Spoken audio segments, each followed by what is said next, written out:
Il est 8h15, on retrouve Patrick Cohen et son invité qui est députée européenne, maire Les Républicains du 7e arrondissement de Paris et ancienne garde des Sceaux. Bonjour Rachida Dati. Bonjour. Ce qui vient de se passer à la tête des Républicains, la sortie de la numéro 2, Virginie Calmels, à vos yeux c'est grave ou c'est sans importance ?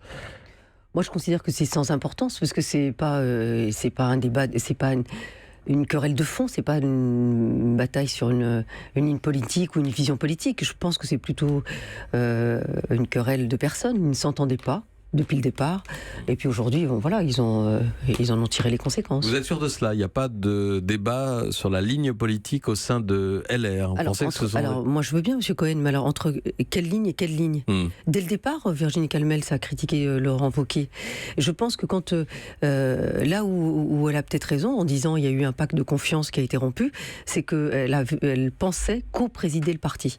C'est-à-dire que quand elle dit on s'est présenté en tandem, alors je dis peut-être ce qu'il ne faut pas dire, mais elle pensait que le tandem c'était d'égal à égal. Mais le candidat était Laurent Wauquiez et c'est lui qui a été majoritairement élu. Donc il n'y avait pas à avoir de coprésidence d'égal à égal. C'est bien Laurent Wauquiez qui est allé chercher Virginie Calmels pour faire ce tandem et pour se présenter à la tête du Parti républicain. Je suis d'accord avec vous, M. Cohen, mais c'est bien Virginie Calmels qui a accepté de venir. Mais tout de même, ce ne sont pas des problèmes de personnes qui ont fait partir Xavier Bertrand, qui ont fait s'éloigner Alain Juppé, Valérie Pécresse, Christian Estrosi. Ils n'ont pas quitté le parti. Non, je vous corrige là-dessus. Qui ont fait s'éloigner.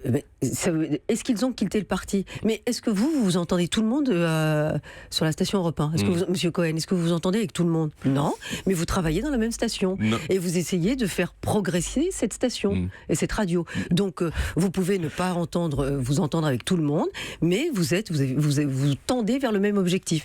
Et l'objectif, Valérie Pécresse est encore dans le parti, Alain Juppé de la même manière, et personne n'est parti. C'est vrai Xavier Bertrand, mais il a d'autres ambitions et il a un autre calendrier. Mais Christian Estrosi est encore républicain, comme tout, Jean-Pierre Raffarin également, donc donnez-moi ceux qui sont partis. Mais qu'on s'entende. Mais dans toute organisation, on n'est pas obligé de s'aimer.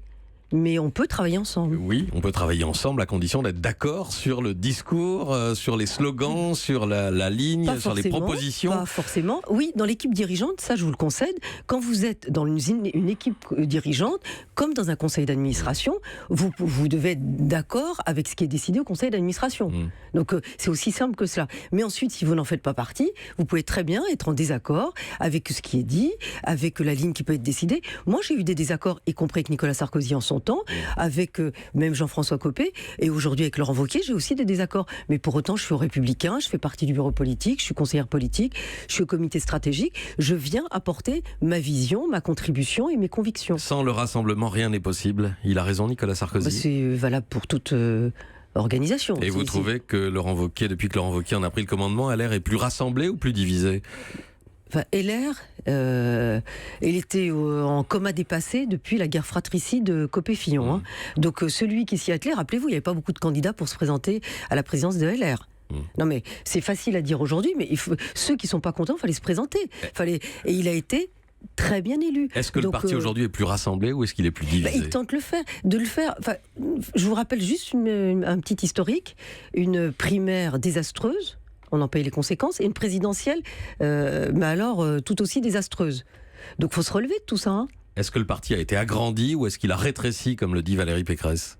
Mais il n'a pas été ni rétréci ni agrandi, c'est une formation politique, tout le monde contribue au débat, Valérie par son mouvement, et puis les uns et les autres par nos idées, nos visions. C'est vrai que par exemple, si vous prenez Christian Estrosi ou même Alain Juppé, il n'a pas forcément les mêmes visions, ils sont maires de grandes villes, que ce soit Bordeaux ou Nice ou même Marseille, Jean-Claude Gaudin, ils n'ont pas les mêmes visions forcément, parce qu'on n'a pas les mêmes ancrages. Moi je suis maire dans un arrondissement, je suis député européen, on a peut-être aussi des sensibilités différentes, qui sont liées à quoi, Monsieur Cohen, qui sont liées à nos parcours personnels, nos parcours professionnels, et puis aussi liés à toute la proximité qu'on peut avoir avec nos militants et nos électeurs. En tout cas, vous pensez que la stratégie de Laurent Wauquiez est la bonne ou qu'il n'y en a pas d'autre possible aujourd'hui ? Mais c'est pas que c'est pas la meilleure ou c'est la moins bonne. D'abord, on a encore un peu de temps avant des échéances extrêmement importantes, mais franchement, il fallait relever les LR. Et puis, tous ceux qui aujourd'hui critiquent, et pourtant, moi, Laurent Wauquiez, c'est vrai que je l'ai soutenu, mais je suis pas d'accord avec lui sur tout. J'ai pas forcément une connivence totale avec lui, mais vous je ne le le dites pas soutiens. en public ? Non, alors non, c'est autre chose. Mais vous pouvez avoir des désaccords de fond. On peut dire, est-ce que vous êtes d'accord là-dessus ? Moi, par exemple, sur l'état d'urgence, j'étais pas favorable au retour de l'état d'urgence. Mais quand on a décidé, quand la majorité du bureau politique décide, moi, je me plie à la décision. Je l'ai toujours fait. Je peux être, mais moi, j'ai toujours critiqué sur le fond. Et donc aujourd'hui, il est important de rassembler parce qu'on a des échéances importantes qui viennent. Vous savez, nous sommes le premier parti de France en nombre de militants, mais aussi en élus locaux. Si vous vous intéressez tant à nous, c'est qu'on est une formation qui est encore en vie. Enfin, le PS, vous y intéressez pas du tout. Il n'y a plus personne. Moins. Alors, les échéances importantes, qui doit conduire la liste de LR aux européennes ? On y réfléchit. On a un conseil national le 30 juin sur le programme européen. Mais votre avis, à vous ? Non, moi, franchement, j'ai pas d'avis particulier. Nous sommes 20 députés européens aujourd'hui. Tout le monde ne veut pas y retourner. On a un bilan. Moi, je vais vous dire, moi, je suis en charge de la lutte contre le terrorisme et la radicalisation au Parlement européen. Moi, j'ai fait voter le contrôle extérieur aux frontières, enfin le contrôle aux frontières extérieures de l'Union européenne. J'ai fait voter la responsabilité pénale des géants du net. On a mis en place des dispositions pour lutter contre la radicalisation. Moi, il y a toute une série de mesures que nous avons fait voter. Je ou nous ? Non, parce que je suis en charge. Donc, ça pourrait vous intéresser de porter la liste européenne ? J'ai été très claire, je l'ai dit. Non. Voilà, donc non. Ce qui vous a pas échappé aussi. Donc Jean Leonetti, le nouveau numéro 2, Laurent Wauquiez lui-même, Nadine Morado qui a dit que ça l'intéressait hier matin. Tout le monde, enfin ceux qui sont sortants sont tout aussi légitimes. Mais si on veut peut-être, parce que comme il y en a beaucoup qui veulent pas y retourner, on va forcément renouveler. Et sur quelle ligne est-ce que vous vous sentez plus proche des propositions de Valérie Pécresse pour l'Europe qu'elle a exposées hier matin ou celle de Laurent Wauquiez ? Quel point ? Alors dites-moi les différences, je vais vous dire oui, non. Par exemple sur les cercles concentriques, l'Europe des cercles que propose Laurent Wauquiez. Il propose une Europe à 12, avant il proposait une Europe à 6 quand il disait qu'il fallait tout changer dans son livre d'il y a 4 ans. L'Europe est à 28. Sans doute à 27 dans peu de temps avec la sortie du Royaume-Uni. Moi, je suis favorable à ce que l'Europe... Nous, on est pour l'Europe, y compris... Moi, je ne suis pas d'accord sur les analyses en disant les citoyens européens qui ont voté, que ce soit en Pologne, en Hongrie ou même en Italie, sont contre l'Europe. Je pense qu'ils sont contre les dirigeants qui ont beaucoup promis sur l'Europe et qui n'ont pas obtenu les résultats. Je pense que les citoyens européens sont profondément européens. Ils ont compris, ils ne sont pas stupides, ils ont compris que pour lutter contre le terrorisme, lutter contre la radicalisation, lutter effectivement contre la Chine et préserver nos parts de marché, qu'on ne peut le faire qu'à l'échelle européenne et qu'on ne peut pas le faire nous tout seuls dans notre coin. C'est pas possible. Est-ce qu'il faut tout changer comme l'a dit Laurent Wauquiez, comme il le dit encore en partie, ou est-ce que vous diriez comme Valérie Pécresse, on n'efface pas d'un coup de menton plusieurs décennies de construction européenne ? Non, mais qu'il faille réformer en profondeur, c'est nécessaire. Je vous donne un exemple, Schengen. Schengen est décidé d'abord à 6, puis à 16, nous sommes 22. Sans jamais revoir l'outil en profondeur. Schengen aujourd'hui n'est plus adapté pour 27 pays. Enfin, nous sommes 22 dedans, mais pour les 27, pourquoi ? C'est une liberté de circulation qu'on doit préserver. Si on veut avoir cette liberté de circulation, il faut qu'on ait une liberté de circulation tout en sécurité. L'afflux des migratoires que nous connaissons, c'est le plus grand mouvement de population que nous ayons connu depuis la Deuxième Guerre mondiale. Ça, c'est un élément nouveau. Donc, il faut adapter les outils en fonction des événements. Je vais vous donner un autre exemple, le mandat d'arrêt européen. Moi, je me souviens, j'étais magistrat, tout le monde parlait de l'espace judiciaire européen en disant oui, c'est un principe. C'est d'ailleurs ce que je reproche moi, à certains politiques, de rappeler uniquement les principes. Mais qu'est-ce qu'on fait ? Et on avait mis sur la table le mandat d'arrêt européen. Les pays européens étaient pour, contre, puis finalement, ça ne s'est pas mis en place. Les attentats du 11 septembre ont conduit à la mise en place de ce mandat européen qui marche très bien en l'espace de 4 mois. Donc, ces crises profondes, ces événements graves, les tragédies font avancer et nous obligent à réformer en profondeur l'Europe. On parle un peu de Paris, Rachida Dati ? Oui.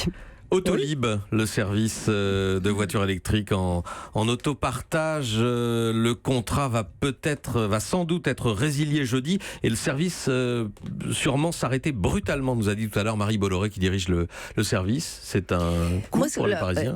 On peut faire Autolib, on peut faire les événements. Moi, j'ai connu la mandature de Lanoé. On nous a dit moins de voitures, plus de transports alternatifs. C'est vrai que sous Delanoë, il y a eu le Vélib et Autolib. Là maintenant, on nous dit plus de voitures, mais plus de transports alternatifs. On n'a plus Vélib, on n'a plus Autolib. Et on fait quoi ? Donc on va revenir aux années 50, métro, tram, train. C'est ce qu'on veut ?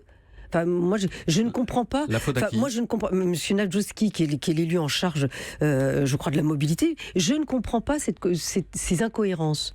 Je ne comprends pas. Et Voilà. tout ça, c'est la faute de la municipalité actuelle? Bien sûr, parce que les décisions, c'est pas nous qui les prenons, c'est la mairie centrale qui les prend. Quelle alternative pour les prochaines municipales à Paris, Rachida Dati? C'est-à-dire qui va s'opposer à Anne Hidalgo et qui pourrait nous aurons concourir? un candidat à droite.